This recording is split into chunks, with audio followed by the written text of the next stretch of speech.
Գյորջյան Կասկադ 60 ամիս փուլային վճարում բազմաթիվ առավելություններ։ Բարև ձեզ, այսօր Փաստ Ինֆոյի հյուրը Հայաստանի Հանրապետության ազգային ժողովի 7-րդ գումարման պատգամավոր քաղաքական գործիչ Աննա Կոստանյանն է։ Բարև ձեզ, Տիկին Կոստանյան։ Ողջույն Լիանա ջան։ Շնորհակալ եմ հրավերն ընդունելու համար։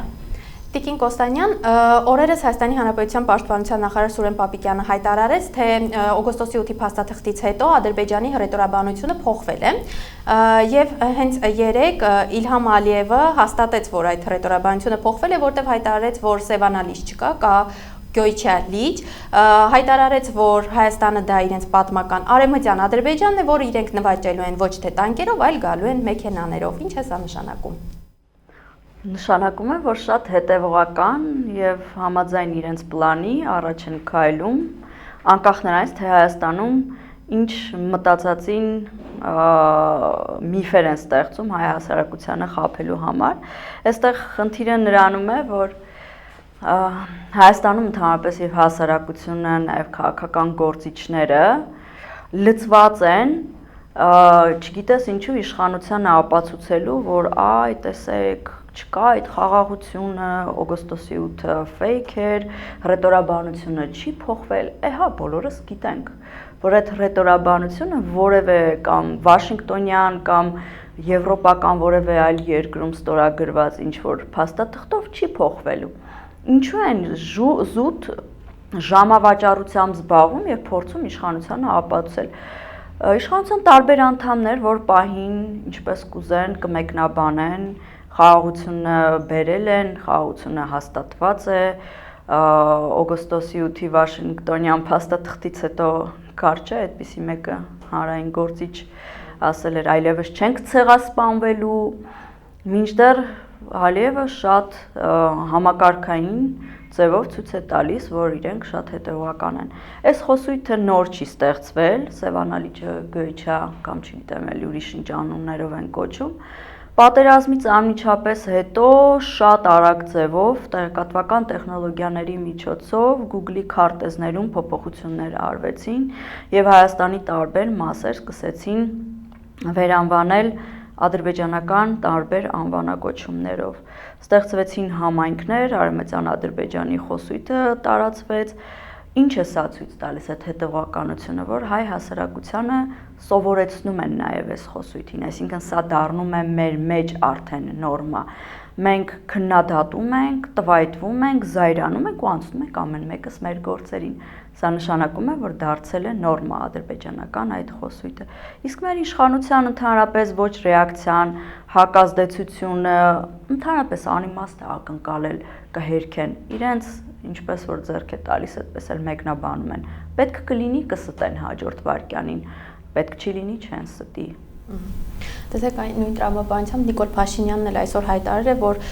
մենք ասում ենք կովսական, ընդդիմադիր պատգամավորները իրենց սեղաններին դնում են Արցախի դրոշները, նորմալ եւ տրամաբանական է, որ օրինակ Ալիևն էլ նման հռետորաբանությամբ է հանդես գալիս։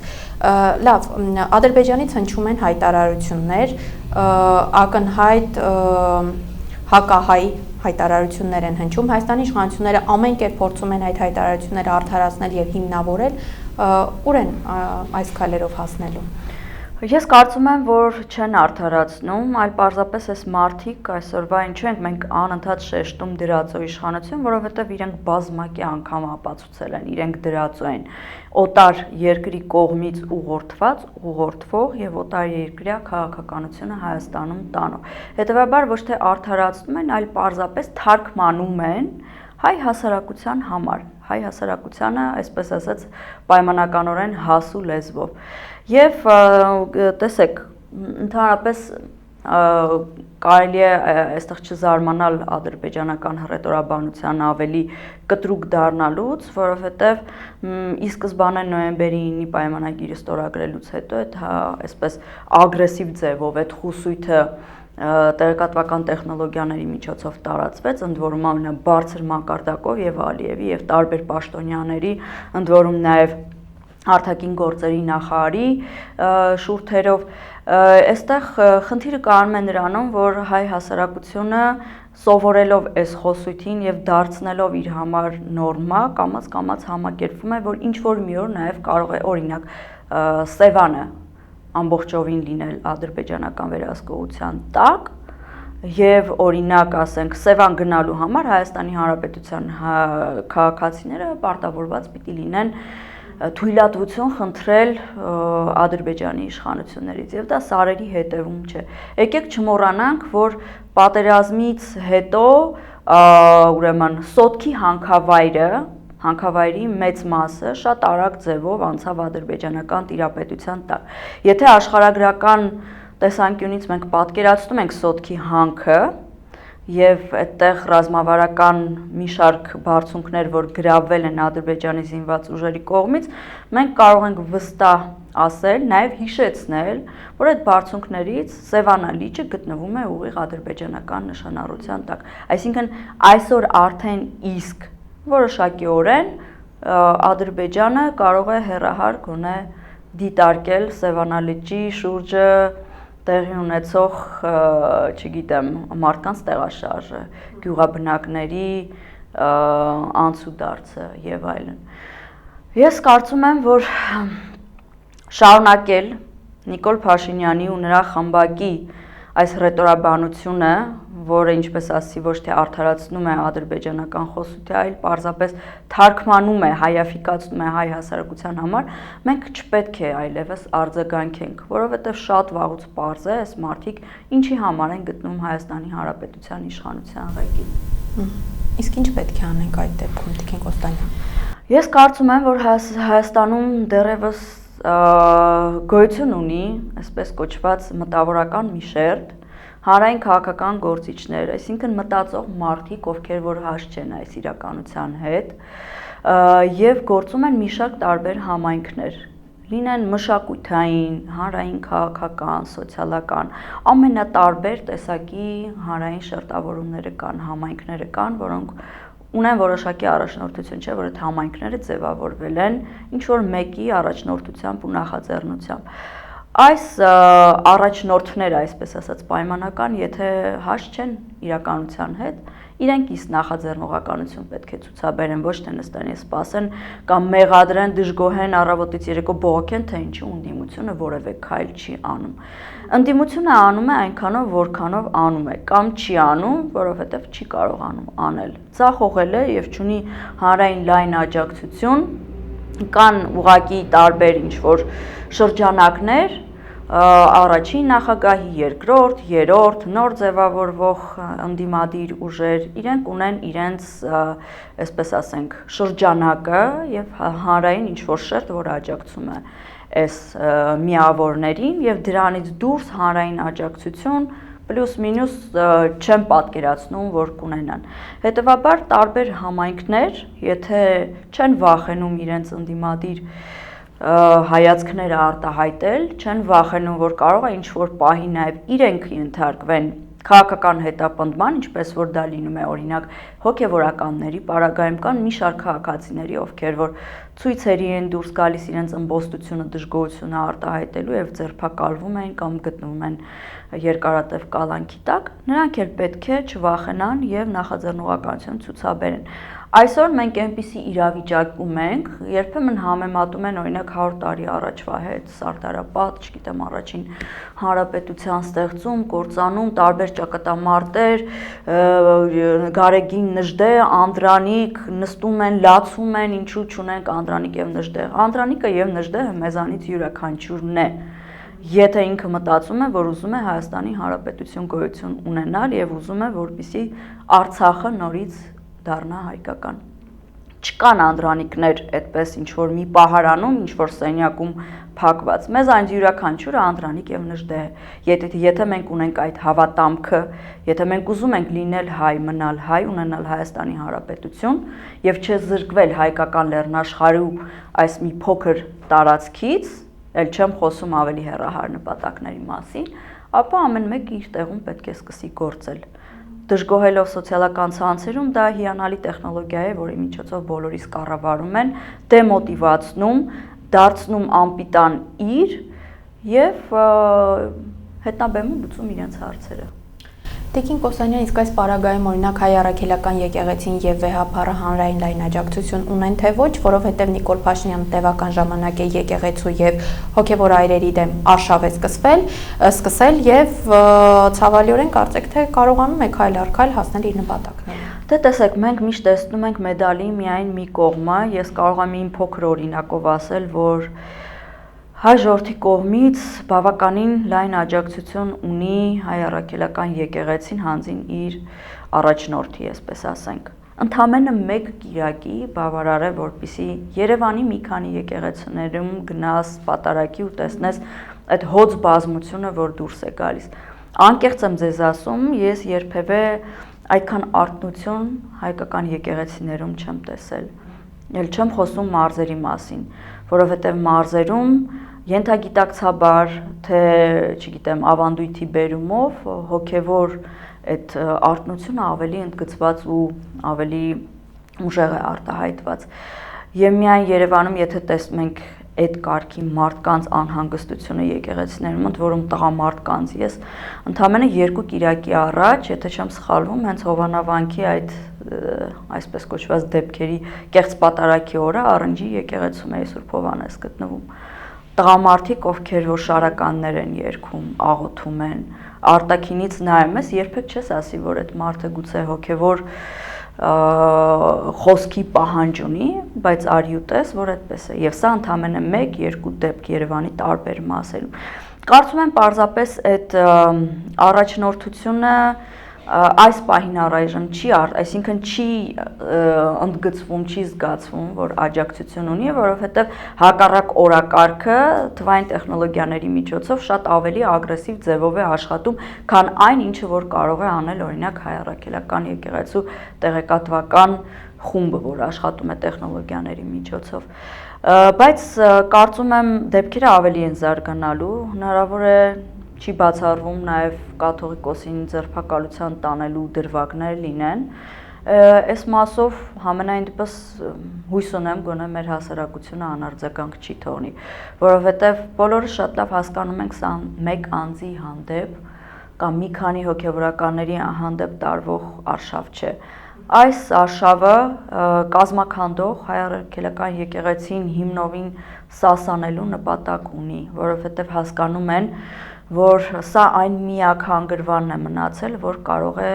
հայկական ինքնությունը եւ հային պահել ամուր իր հողի վրա։ Եթե այս ամենակարևոր իմ կարծիքով արդեն այս պահին բաղադրիչը, այսպես եթե պայմանական ասեն, կարողացան քանդել, չեմ պատկերացնում այլևս Հայաստանի Հանրապետություն այնպիսին, ինչպիսին, որ մենք ուզում ենք կամ մենք պատկերացրել ենք եւ ուզում ենք պատկերացնել, որ կլինի։ Կլինի ինչ որ սովորական մի տարածք, գուցե էլի Հայաստանի Հանրապետություն անվամբ, բայց ոչ այն արժեքներով, որը որ դարեր ի վեր հայը փորձել է փոխանցել հաջորդ սերունդներին։ Տիկին Կոստանյան, տեսեք արդեն երկրորդ կիրակին էր, որ Նիկոլ Փաշինյանի նախաձեռնությամբ արդեն կարգալույծ եւ բռնազավթված Հովանավանքում կարգալույծ եղած նախկին քահանան Ստեփան Ասատրյանը սրբապիղծ պատարակ է մատուցել։ Նախորդ կիրակի արդեն տեսանք, որ ինչպես իրենք էին խոստանում եւ հայտարարում, թե 10,000 մարդ կհավաքվի այդ հոծ բազմության փոխարեն վարչական լծակներով հավաքված մի քանի հոգի էին, որոնք հիմնականում նպատակաուղված փորձում էին թիրախավորել ԶԼՄ-ներին եւ սադրիչ գործողություններ էին նաեւ իրականացնում, բայց ամեն դեպքում արդեն 2 շաբաթ է Հովանավանքում պատարակ են մատուցում։ Հիմա կարծեք թե Նիկոլ Փաշինյանը իր հայացքն ուղղել է դեպի Թալին եւ եկող կիրակի պատրաստվում է նաեւ Թալինում պատարակի մասնակցել։ Կարծիքներ կամ որ մի կողմից Նիկոլ Փաշինյանը կարծեք թե բավարարված չէ Հովանավանքի արդյունքներով եւ փորձում է բախտը փորձել նաեւ, այսպես ասած, բախտն է փորձում նաեւ Թալինում, բայց մյուս կողմից նաեւ կարծիքներ կան, որ հնարավոր է սա եւս մի փորձ է եկեղեցու դեմ հոգեվորական պոկելու եւ եկեղեցու ներսում անջատողականությունը խրախուսելու համար։ Ձեր դիտարկմամբ այս կարծիքներից ո՞րն է առավել համապատասխանում իրականությանը կամ ինչ է փորձում անել Փաշինյանը։ Ես կասեի, որ բոլորը իրար հետ, բայց մասնավորապես շատ լավ հասկանալով, որ եկեղեցու ներսում իհարկե կան խնդիրներ, որովհետև հոգևորականները իրենք էլ մարդիկ են, ովքեր որ կարող են տարատեսակ խնդիրներ կամ ինչ-որ ըմբոստություն ունենալ կամ իրար մեջ, կամ նույնիսկ իրենց հոգևոր առաջնորդի հանդեպ եւ հասկանալով, որ գուցե այսպես հանրային հերթական քայլը մյուս եկեղեցում պատարակ մատուցելու ձևաչափով կարող է խնդան հանդիսանալ ձեր կողմից մատնանշած ինչ որ մի հոգևորսությամբ է զբաղվում, հոգևորականի որսալու համար։ Բայց կարծում եմ նաև այո, այս անջատողականությունը շարունակական բնույթ է կրելու, ինքը բարակտում մտցնելով տարբեր եկեղեցիների մեջ փորձում է նախ շատ լավ ճանաչելով Նիկոլ Փաշինյանին որպես հանրային գործիչ բազմամյա մենք տեսել ենք եւ գիտենք, որ ինքը սիրում է սադրել։ Սադրանքի միջոցով ստեղծել ինչ-որ ինտրիգային իրավիճակ եւ այդ ինտրիգային իրավիճակի վրա սնվել։ Ինքը որպես քաղաքական, հանրային քաղաքական մարդ սնվում է այդ ինտրիգներից, այդ սադրանքից։ Եվ սադրանքը կարող է շատ լավ գործիք ծառայել, այո, հերթական հոգևորականին, մոլորյալ հոգևորականին փորձելու պոկելու։ Ես հույս ունեմ, որ այնքան խելամիտ կլինեն, որովհետև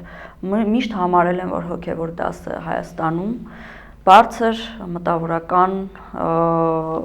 ուրեմն ինտելեկտ ունեցող մարդիկ են, ովքեր որ եւ իրենց կրթությամբ, եւ իրենց զսպվածությամբ, եւ իրենց հոգևոր հնազանդությամբ որպես օրինակ են հասարակության տարբեր անդամների համար եւ հույս ունեմ, որ այս արժեքները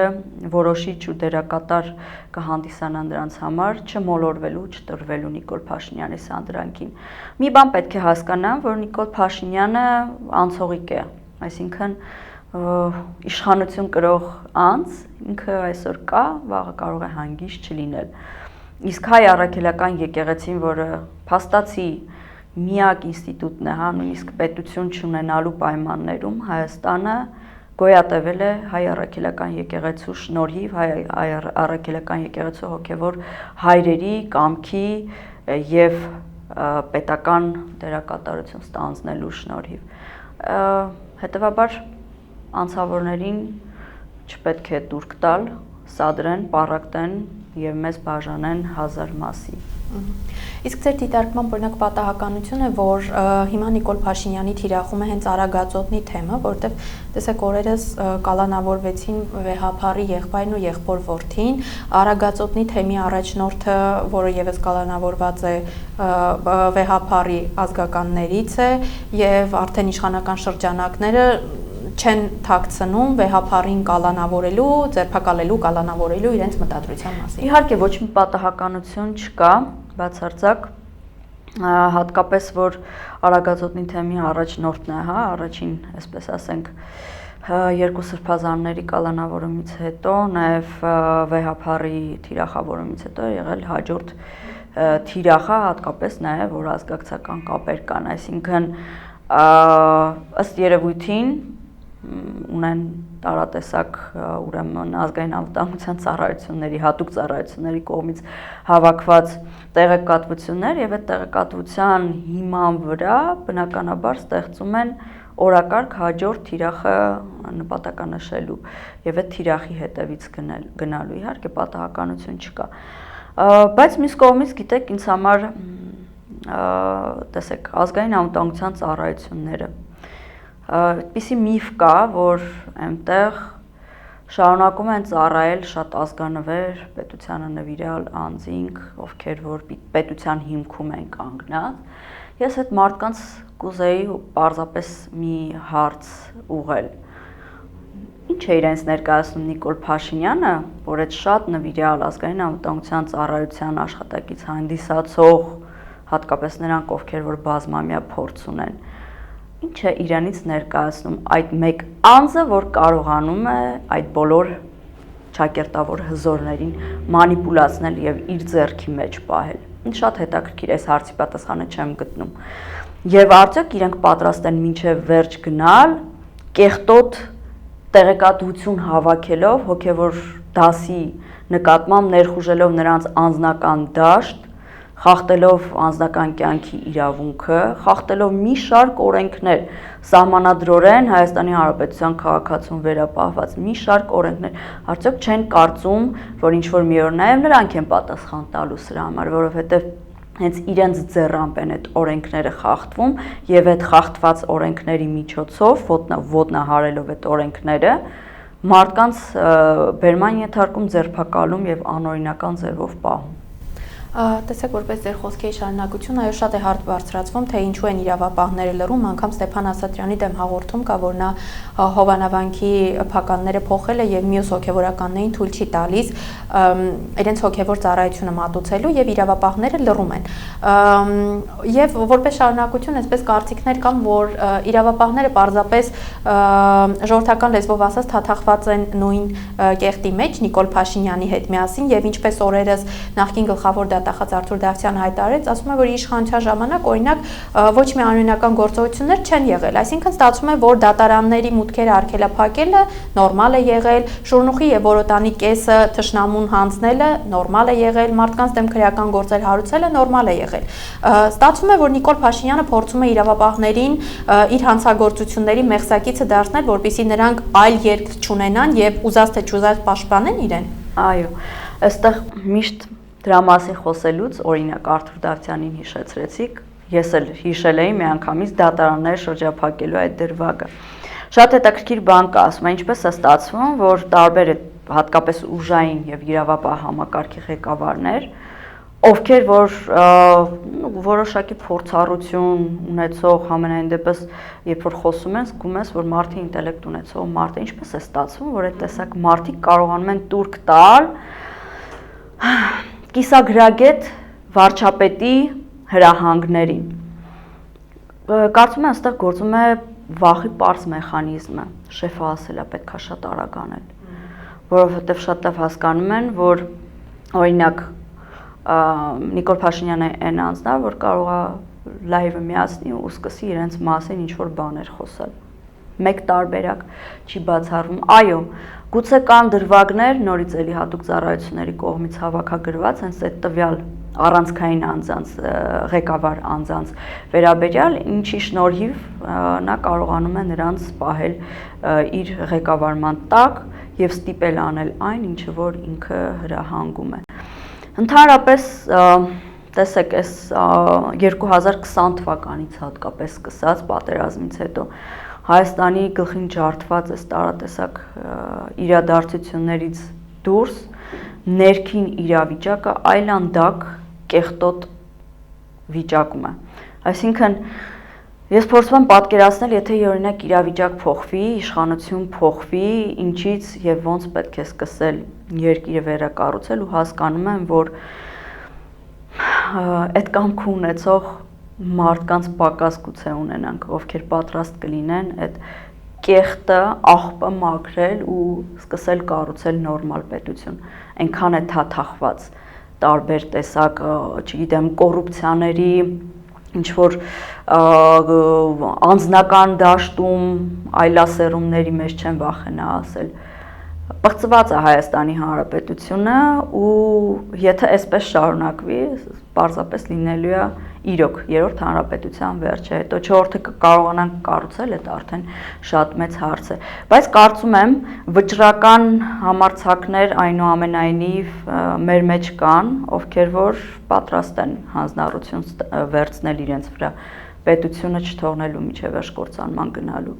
Պարզապես երևի ինչ-որ մի կրիտիկական իրավիճակ պիտի ստեղծվի, որ նրանք դրսևորվեն։ Եվ վերջում Տիկին Կոստանյան, փորձենք հասկանալ այդ կրիտիկական իրավիճակ ասածը որն է, որովհետև տեսեք իշխանությունները կարծեք թե իրենց այս տարատեսակ գործողություններով, Նիկոլ Փաշինյանի լայվերով, սրտիկներով եւ տարբեր երաժշտությամբ եթերներով կարծեք թե չեն կարողանում իրենց վարկանիշը բարձրացնել հասարակության շրջանում, ինչ որ նախքին իրենց երբեմնի,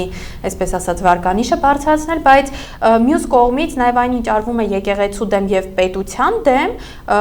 կրկին հասարակական լայն ընդվզում չկա։ Հիմա այս պարագայում օրինակ ընդդիմությունը ինչ է անում, գնում է ընտրություններին, հասարակությունը ինչ է անում, ինչ է մեզ սպասվում կամ այս ամենով հանդերձ անգործությամբ եւ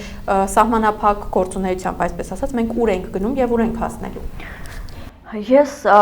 այլևս չի ուզի խոսել հավաքական ընդդիմության մասին, որովհետև որպես այդպիսի նախ միավոր գոյություն չունի, եւ հետո կփորձեմ ընդդիմության, եթե առանձնացնում ենք խորհրդանական ընդդիմության մեջ տեսնում եմ ընդամենը առանձին անհատների, ովքեր որ առավոտից երեկո իսկապես կռիվ են տալիս թեկուզ խոսքով, այսինքն իրենց վերապահված պաշտոնեական լիազորությունների շրջանակում վերապահված գործիքով, խոսքի միջոցով, որը փաստացի շատ արդյունավետ չէ։ Ինչ են անում, կարծում եմ ընդհանուր առմամբ պատկերը հետևյալն է, որ պատրաստում են 26 թվականի հերթական խորհրդանական ընտրություններին,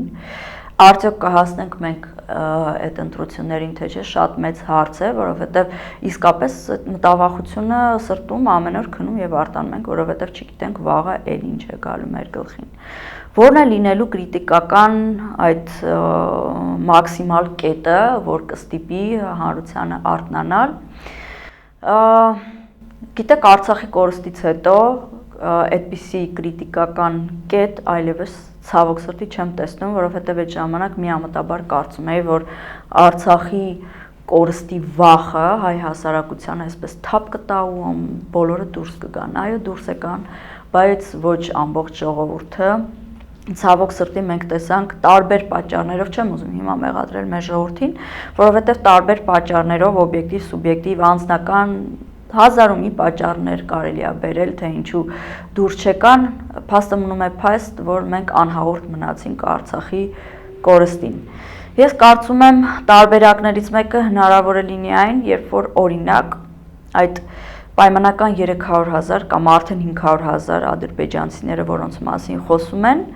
Հայաստանի Հանրապետության օրենքների համաձայն նրանց իրավունք տրվի գալ եւ բնակվել Հայաստանի Հանրապետության տարածքում, բայց բնակվելը ինքնին չի դառնա կրիտիկական կդառնա գուցե խորհրդային տարիների օրինակով, երբ որ հայերի եւ ադրբեջանցիների միջև արդեն Հայաստանի Հանրապետության տարածքում լինեն սպանության դեպքեր, որը չի բացառվում։ Եվ եկեք գնանք 88-ի շարժումը, որը ինչը խթան հանդիսացավ ի վերջո, որ Արցախի հայերը եւ ընդհանրապես հայերը ադրբեջանցիների հետ նույն տարածքում այլևս չէին կարողանում ապրել։ Այդ անհանդուրժողականությունը, ատելությունը այնքան շատ էր եւ վախը, որ կարտանան ու մի օր մի հայ սպանված կլինի, որ ստիպեց ի վերջո ըմբոստանալ ու գնալ անկախացման։ Կարծում եմ կարող է նաեւ սա լինել որպես խթան։ Շատ լավ, շնորհակալ եմ հարցազրույցի համար։ Ես էլ եմ շնորհակալ։ Այսօր իմ հյուրը Հայաստանի Հանրապետության ազգային ժողովի 7-րդ գումարման պատգամավոր քաղաքական գործիչ Աննա Կոստանյանն էր։ Fast Info-ի հաղորդումներին արագ հասանելիություն ունենալու համար կարող եք բաժանորդագրվել YouTube-յան մեր ալիքին։ Համախմբենք եւ փրկենք հայրենիքը ներքին ու արտաքին թշնամուց։ Մինչ նոր հանդիպում։